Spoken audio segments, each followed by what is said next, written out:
Amit Shah ji, I challenge you to have a debate on the 3 press conferences. आपकी मुंसफी से संसद नहीं चलेगी।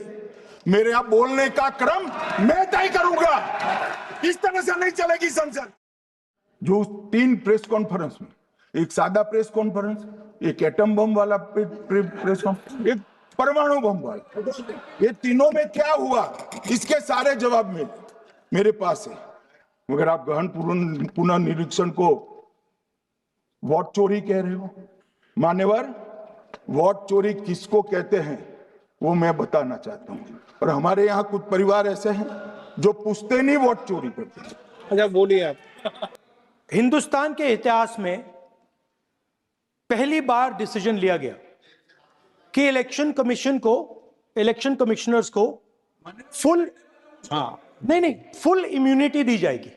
इसके पीछे जो थिंकिंग थी वो हमें सबसे पहले बताएं। ठीक है। दूसरी बात, हरियाणा की जहां इन्होंने बात की, इन्होंने एक उदाहरण लिया, वहां पर अनेक उदाहरण हैं। Let us have very good idea. Let us have a debate on the press conferences. Amit Shah ji, I challenge you to have a debate on the 3 press conferences. Please.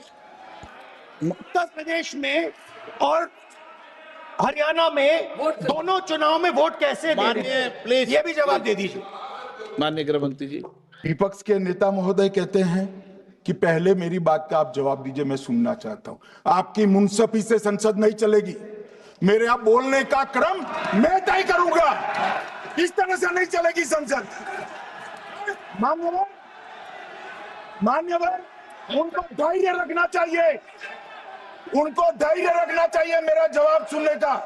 इनकी एक एक बात का जवाब मैं दूंगा, मगर मेरे भाषण का क्रम वो तय नहीं कर सकते, मैं करूंगा, क्योंकि मैं बोल रहा हूं।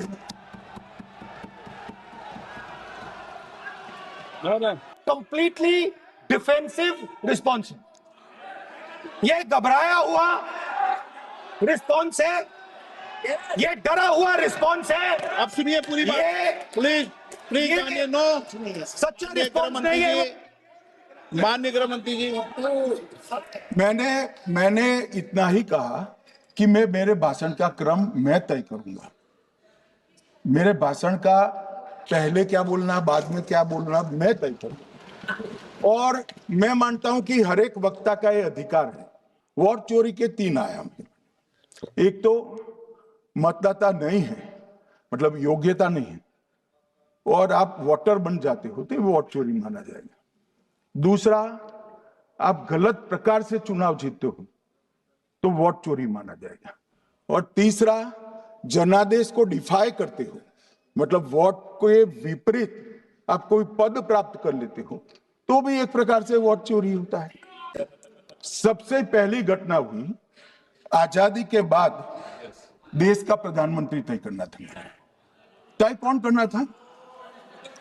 तो उस वक्त के जितने प्रांत थे, इसके कांग्रेस के अध्यक्षों ने, उनके एक एक वोट से तय होना था। अब 28 वोट श्री सरदार पटेल को मिले और 2 वोट जवाहरलाल नेहरू जी को मिले।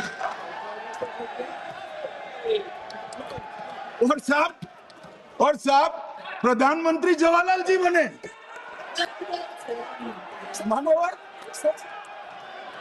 मान्यवर, दूसरे प्रकार की वोट चोरी और नैतिक तरीके से चुनाव जीते, ऐसी वोट चोरी भी भूतकाल में एक बार हुई थी।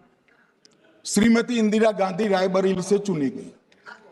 इलाहाबाद हाईकोर्ट में श्री राजनारायण पहुंचे कि चुनाव नियमों के अनुसार नहीं हुआ। इलाहाबाद हाईकोर्ट ने ये तय कर दिया कि श्रीमती गांधी ने उचित तरीके से चुनाव नहीं जीता है, हम इसको रद्द कर दें। मान्यवर, ये भी वोट चोरी थी, बहुत बड़ी वोट चोरी थी। और उसके बाद में क्या हुआ?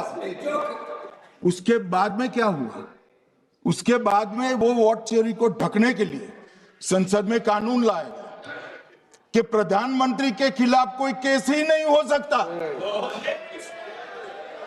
मैं विपक्ष के नेता को कहना चाहता हूं, इम्यूनिटी की बात आप चुनाव आयोग की पूछ रहे हैं, इसका मैं जवाब दूंगा इम्यूनिटी का। मगर ये इम्यूनिटी जो श्रीमती गांधी ने दी थी, इसके लिए आपका क्या कहना है? आपका क्या जवाब है? 1950 से 1989 चुनाव आयोग एक सदस्यीय था। प्रावधान क्या था? कोई कानून नहीं था। प्रधानमंत्री जी फाइल भेजते थे राष्ट्रपति जी को और राष्ट्रपति जी नोटिफिकेशन बाहर नहीं करते।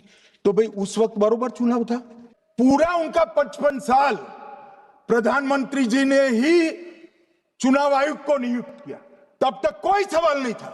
और नरेंद्र मोदी करते हैं तो उन पर सवाल उठाते हैं, मगर हमने तो ऐसा भी नहीं किया मान्यवर। फिर 89 से 91 जब 89 में चुनाव आयुक्त उनकी सुनते नहीं थे, तो पहली बार उस पर ब्रेक लगाने के लिए चुनाव आयोग को बहुत सदस्यीय बनाया गया। ये बिहार के चुनाव के कारण ही हुआ, परंतु वो भी प्रधानमंत्री की फाइल से ही अपॉइंट होते हैं। 2023 में एक अनूप वरणवाल बनाम भारत सरकार मुकदमा हुआ। उसमें सुप्रीम कोर्ट ने कहा कि भाई चुनाव आयुक्त की नियुक्ति थोड़ी पारदर्शी होनी चाहिए। सुझावी था, ऑर्डर नहीं था। हमारे सॉलिसिटर जनरल ने वहां कंसेंट दी, तो उन्होंने कहा कि भाई हमें कानून बनाने में थोड़ी देर लगेगी और हमें इस पर कंसल्टेशन भी करना पड़ेगा, चुनाव आयोग से भी करना पड़ेगा।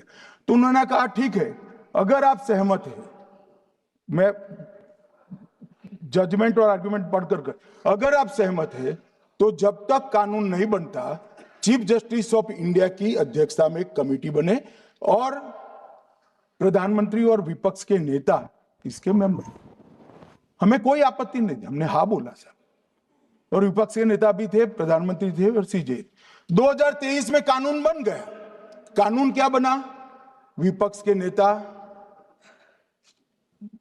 प्रधानमंत्री तय करेंगे, वो एक मंत्री और स्वयं प्रधानमंत्री, ये तीन लोग बैठकर चर्चा कर मेरिट्स में चुनाव आयुक्त और मुख्य चुनाव आयुक्त की नियुक्ति करेंगे। मान्यवर, हमारे टाइम में तो और पारदर्शी। ये कह रहे हैं हमारा तो 33% ही हिस्सा है। भाई 33% तो है ना,